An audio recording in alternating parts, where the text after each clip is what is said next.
Candela a été créé en fait au Centre de nanosciences et de nanotechnologie de l'Université Paris-Saclay et du CNRS.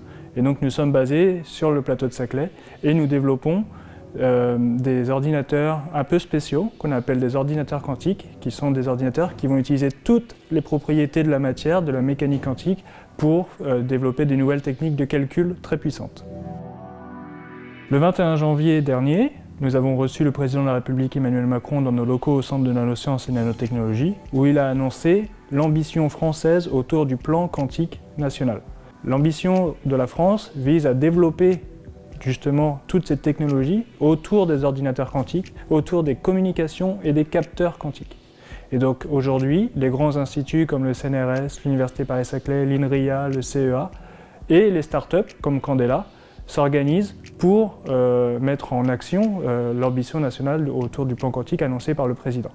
Et donc en gros, la France va investir 1,8 milliard d'euros pour financer cette ambition française, financer le passage des briques technologiques qui sont encore dans les laboratoires de recherche comme au sein de l'Université Paris-Saclay vers des applications. Et c'est exactement ce que nous faisons chez Candela.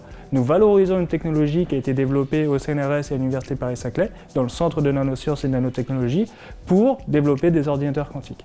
Et donc ici, en fait, on a développé un premier prototype qui sert à faire des premiers calculs à partir de quelques qubits. Ces qubits, ce sont en fait des particules de lumière qu'on appelle des photons.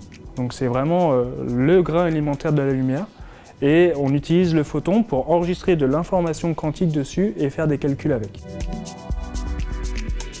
Candela est maintenant en train de suivre un virage. Nous cherchons à lever des fonds. C'est pour ça qu'on a fait la une de Challenge, afin d'augmenter nos équipes et d'aller plus loin dans le développement d'un ordinateur quantique à base de photons.